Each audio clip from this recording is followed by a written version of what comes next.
అందరికీ నమస్కారం. పంచాంగం అంటే 5 అంగాలు కలది అని అర్థం. తిథి, వారం, నక్షత్రం, యోగం, కరణం అనే ఈ 5 అంశాలే పంచాంగంలోని 5 అంగాలు.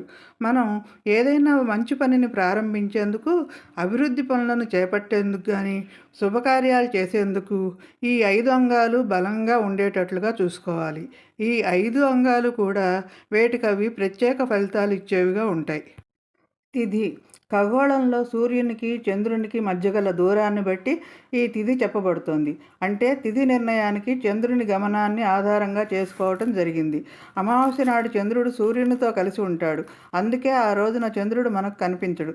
అమావాస్య అయిన మరుసటి రోజు నుంచి సూర్యుని నుండి చంద్రుడు తూర్పు వైపుకు కొద్ది కొద్దిగా కదులుతూ సూర్యుని నుండి దూరం అవుతుంటాడు. మొదటి రోజున జరిగే దూరాన్ని బట్టి పాడ్యమి, రెండవ రోజున జరిగే దూరాన్ని బట్టి విధియ, మూడవ నాటి దూరాన్ని బట్టి తదియ, అలాగే మొత్తం 15 రోజుల్లో 15 తిథులు ఏర్పడ్డాయి. ఈ తిథి సంపదలను ఇస్తుంది.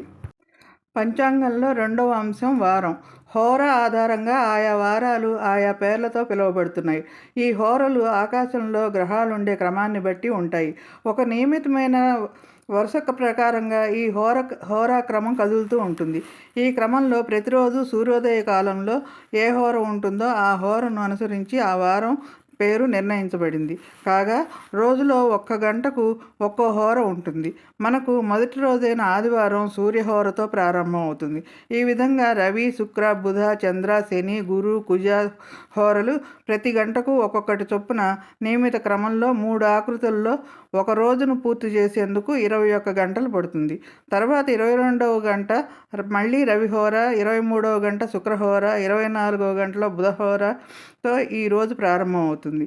ఇక మరుసటి రోజు అంటే 25వ గంట చంద్రహోరలో ప్రారంభం అవడంతో మనకు ఆ రోజు సోమవారం అయింది. ఇదే విధంగా తక్కిన వారాలన్నింటికీ ఆయా పేర్లు ఏర్పడ్డాయి. వారాలలో సోమ, బుధ, గురు, శుక్రవారాలు మంచి పనులకు ప్రారంభించేందుకు శుభకార్యాలు మంచి పనులను ప్రారంభించేందుకు శుభకార్యాలు చేసేందుకు ఉత్తమమని చెబుతారు. ఇక ఆది, మంగళ, శనివారాలు అంతగా శుభ ఫలితాలను ఇవ్వవని చెప్పబడుతోంది. ఇక మూడవది నక్షత్రం. ఖగోళంలో గ్రహాలు, ఉపగ్రహాలు మొదలైనవి సంచరించే మార్గానికే రవి మార్గం అని పేరు. ఈ రవి మార్గం 27 భాగాలుగా గుర్తించబడింది. ఈ విభాగాలలో మనకు అశ్విని, భరణి మొదలుగా గల 27 నక్షత్రాలు అయ్యాయి. ఈ నక్షత్రాలన్నింటికీ అధిదేవతలు కూడా ఉన్నారు. చంద్రుడు తన గమనంలో ప్రతిరోజు ఏ నక్షత్రంలో సంచరిస్తాడో అది ఆనాటి నక్షత్రం అవుతుంది.